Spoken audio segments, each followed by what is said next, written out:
Welcome into Celtics Today. I am Will Scott. On today's show, I'm taking your questions. We're going to get into a Celtics mailbag.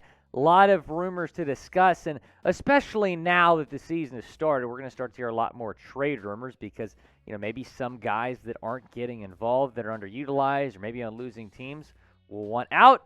Maybe the Celtics is a contender or team. They're going to want some of those guys. We'll talk about some trade rumors in a second. But first, what a start for our guy, number 0, right? Jason Tatum has been by far the best player in the league. You hear that, Nick Roloff, producers and Miami Heat fan? Jason Tatum has been unbelievable. He's going to win MVP. If you want JT to win MVP, hit the thumbs up icon. I want to break the likes record here on Celtics Day. Like the video if you want Jason Tatum to win MVP, averaging over 30 points per game so far this season. Shout out my guy, Fear the Kill. It's one of our most loyal subscribers here on Celtics Today. We appreciate Fear the Kill. Pawleys Island, South Carolina. Shout out to all y'all over there. Al Horford has looked bad this far. Is it time to restructure and make a move for a better option? Vonleh's not a starter, nor is Luke Kornet. I'm just not happy with what we have in our bigs rotation. Fear the Kilt, I'm with you, man.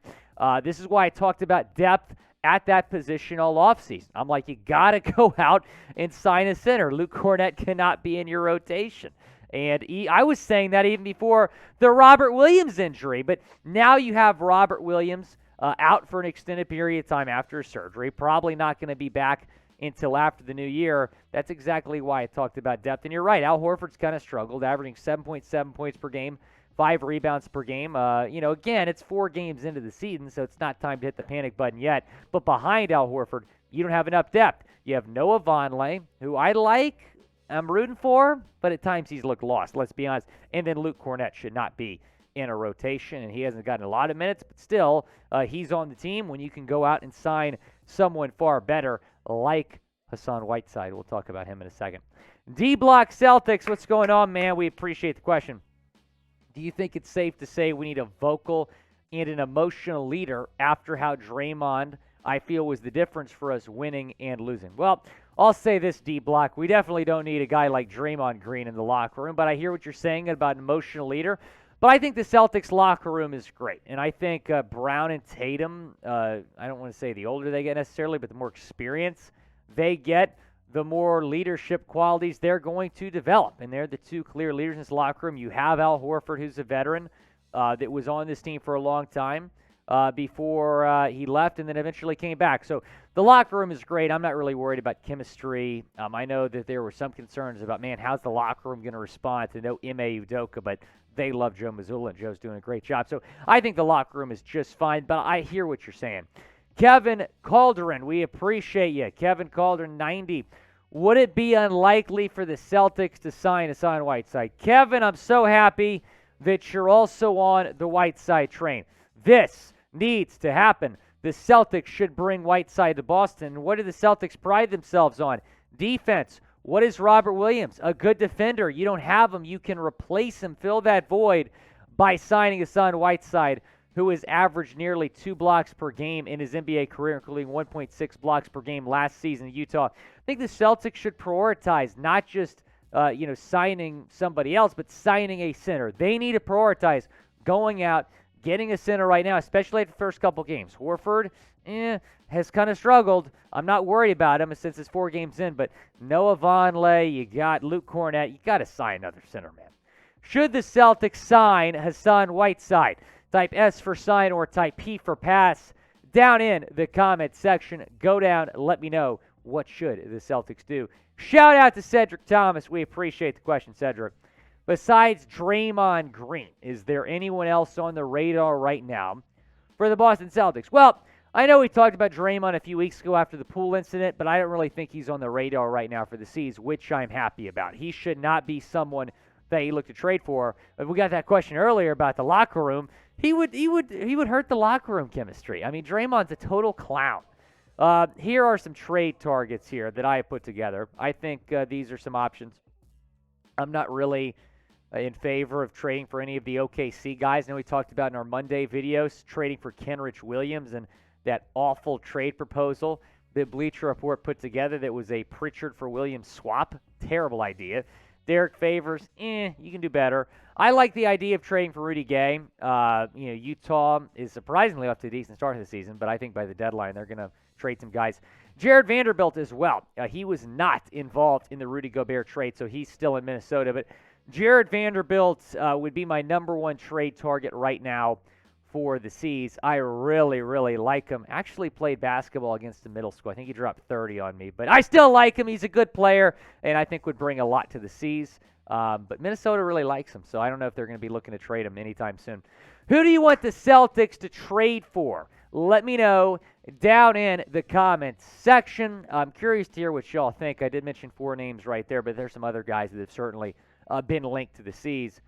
Buggin of Kixoholics413. Hopefully I said all that correctly. We appreciate you subscribing, my man. When the hell will we get Whiteside, Melo, and Aldridge? If not, bring back Taco Blanco Flame and Bol. Damn it. LOL, our roster's incomplete without him. Also, do you think we have a chance at Victor Wembanyama? Do you think we can get the Filipino center dude at least in Maine? Kai Sotto! Nick Roloff, he wants Kai Sotto in Boston. We appreciate it, man. Sign Kai Sotto. I'll be honest, I did not think I was going to get a Kai Sotto question on this show. Even when I was putting the show together, I didn't know you were talking about Kai Sotto until I just read it. But yes, you should sign Kai Sotto. It's a great idea. Look, when you look at Kai, he's a guy that was in you just made my day, dude. He's a guy that was definitely talked about as a draft prospect for Boston. He did not get drafted. And then he had the opportunity to play in Summer League and turned it down. He is back in Australia playing in the NBL, and his NBL team, what was the name of his team in the NBL? Anyway, his NBL team beat the Phoenix Suns. Kai had a pretty good game. He's someone to look for here in terms of free agent targets. In terms of Victor Wembanyama, there's no way the Celtics are going to get him because the Celtics are going to win it all, and they're not going to have even close to lottery pick. Can't get in the lottery. I would have loved to have signed Carmelo Anthony. The team decided to sign Blake Griffin over him for a couple reasons. The top reason being that Griffin can also be a Robert Williams replacement in addition to Gallo replacement. Carmelo is going to play the 3 and the 4. He couldn't have really played the 5. That's why they signed. Griffin over Carmelo. But yeah, Whiteside and Aldridge, I'd love to bring him at least one of them to Boston. Kevin Sees, we appreciate it. Trade for Duncan Robinson. Very interesting. Duncan Robinson got that big contract in Miami, but this season he has been underutilized and hasn't really done much. Here's what he did last season. 10.9 points per game, 1.6 assists per game, 2.6 rebounds per game, shot 37% from 3. So really all those numbers were I wouldn't say significant dip, but certainly a dip from the season before. I would trade for Robinson at the right price. I don't know if I would give up really anybody, but if I can just give up a second-round pick and get a player like Robinson, I think I'd take it. Not to mention, I believe the C's have 3 second-round picks next year.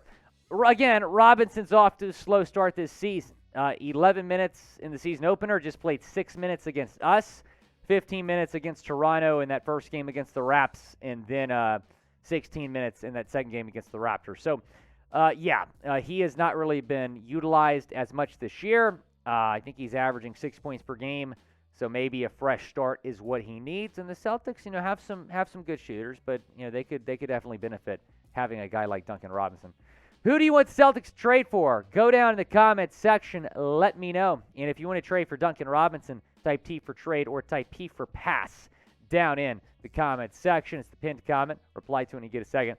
Guys, go down and subscribe to the channel. We appreciate all you watching. Definitely going to try to get you guys more mailbags here in the near future.